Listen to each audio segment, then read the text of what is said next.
Super Saiyan 3 Vegeta has changed Dragon Ball forever, but what is it that makes him so different from the others that we've seen use this form? I mean, Super Saiyan 3 Goku is the originator of this form, and Super Saiyan 3 Gotenks mimic the transformation perfectly, but Vegeta's seem to be out of the blue, and I got a few questions about it. Why didn't he use it in Super? How was he even able to attain this form through regular training, and was he just planning on surprising Goku with this one day if he never had to reveal it versus the Tamagami? Super Saiyan 3 Goku and Gotenks are iconic at this point with how they showcase the form. I mean, honestly, Gotenks might even have more Super Saiyan 3 screen time than Goku, but Vegeta just gives off an entirely different vibe. When Goku transforms into Super Saiyan 3, it seems like he goes through a slight personality change as well, becoming more calm and confident, and even having a slightly deeper voice, but for Vegeta, his aura just reaches max levels. Now, thanks to Dragon Ball Daima, the argument of Vegeta not being able to attain Super Saiyan 3 for whatever headcanon reason can finally be put to rest, because no matter how he did it, he was able to pull it off successfully. No, this isn't some random one-off transformation that only Vegeta is able to pull off, like some people have been saying. It's even been confirmed by official Dragon Ball merchandise that this is in fact Super Saiyan 3 Vegeta, even if he looks slightly different from the other Super Saiyan 3s we've seen in the series. Heck, he even looks different from his Super Dragon Ball Heroes counterpart, which is funny in itself. In the latest episode of Dragon Ball Daima, as Vegeta faced off against Tamagami number 2, things looked pretty even in their battle for the majority of their encounter. This was until Neva decided to give the Tamagami a little boost in order to overwhelm Vegeta, and it worked in the beginning. Even as a Super Saiyan 2, Vegeta was pushed to the brink by the powered up Tamagami and ended up being knocked out of his transformation.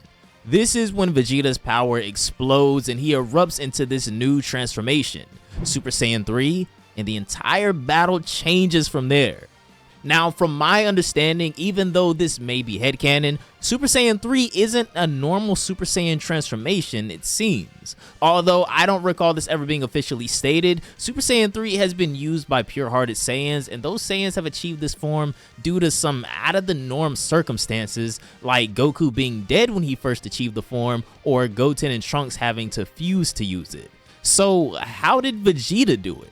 The only information that's been given to us within episode 12 is that Vegeta has been training really hard by himself for a while now, presumably ever since the conclusion of the battle with Buu, which was stated by Bulma. Now, as we know, it hasn't been terribly long since the end of the Buu arc, about a year give or take, until where we are currently in the Daima story, so Vegeta has clearly been putting in that work.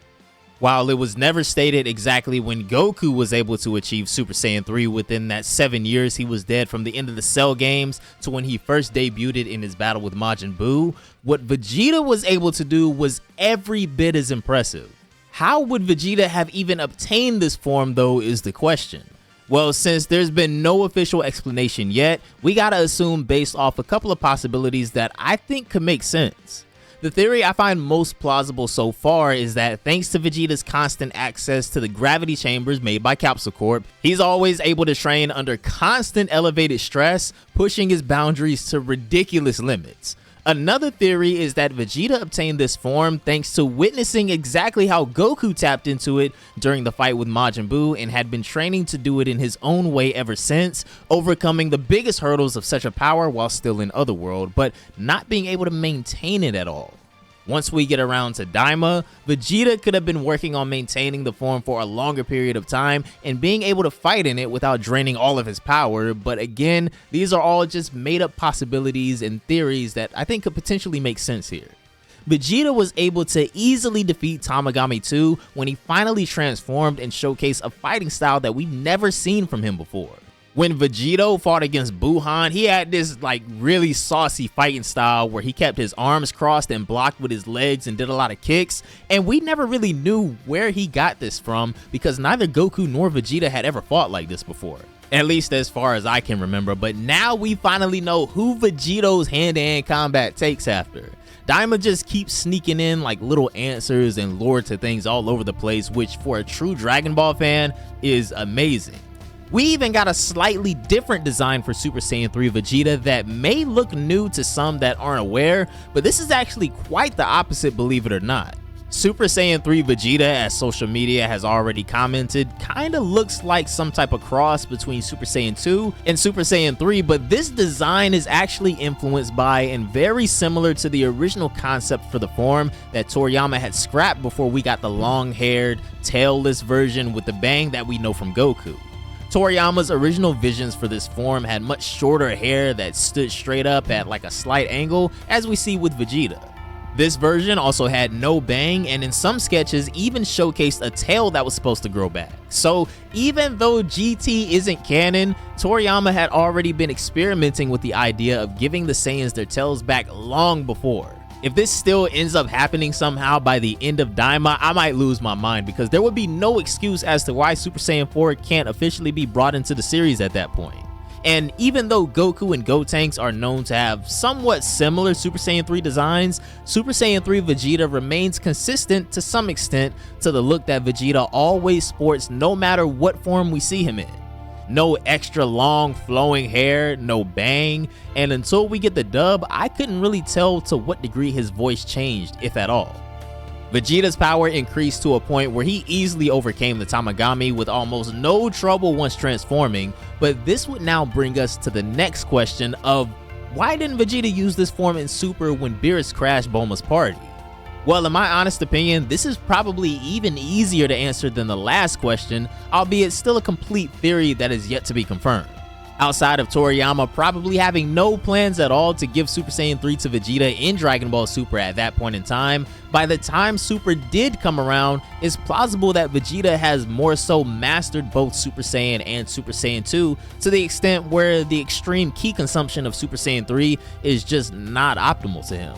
Goku, having a little more experience with Super Saiyan 3 at that point in time, tried his hand with the form against Beerus, but as we saw, this was futile.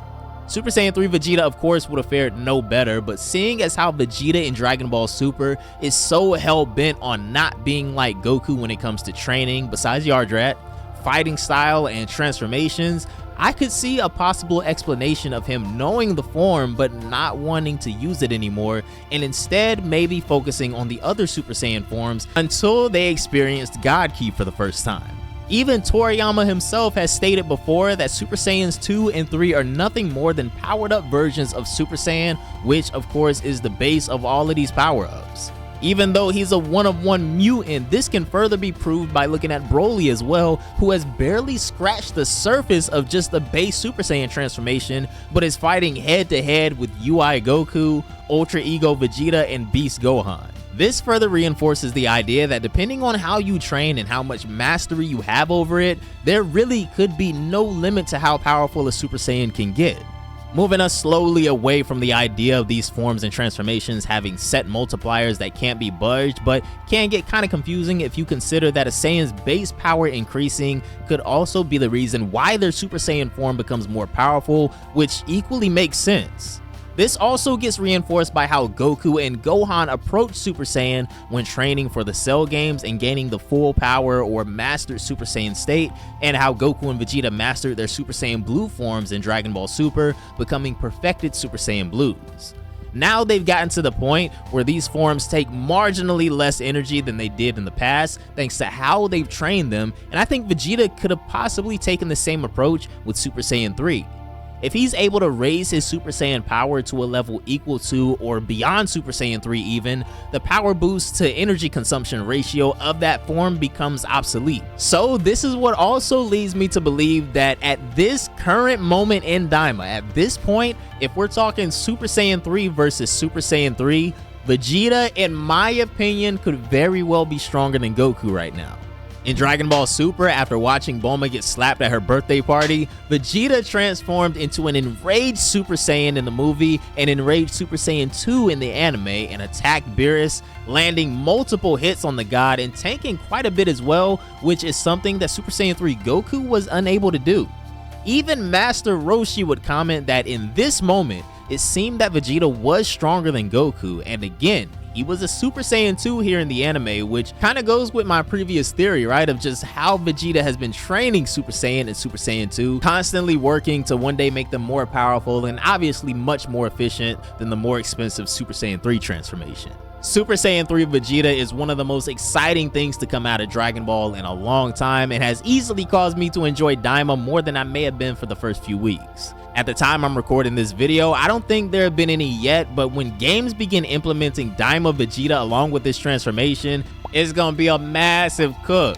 Of course, we have instances of the non-canon Super Saiyan 3 Vegeta being in games in the past, like Raging Blast 2 and Super Dragon Ball Heroes, but now that he is officially a part of the story, Super Saiyan 3 Vegeta in games like Xenoverse, Kakarot, and especially Sparking Zero are probably going to be coming up at some point this year, and I cannot wait. I really hope you guys enjoyed our deep dive into Super Saiyan 3 Vegeta. Let me know down below in the comments if you have any theories for the questions that were presented today. And also, more importantly, I want to know which game you're most excited to see Super Saiyan 3 Vegeta in coming soon. I appreciate you guys so much for watching. If you made it all the way to the end, then you are a true Vegeta fan. I salute you. Don't forget to subscribe to the channel. And if you enjoyed the breakdown, consider leaving a like on the video as well. But anyways, have a great day. I'm gonna see you fellas in the next one. Bye, guys.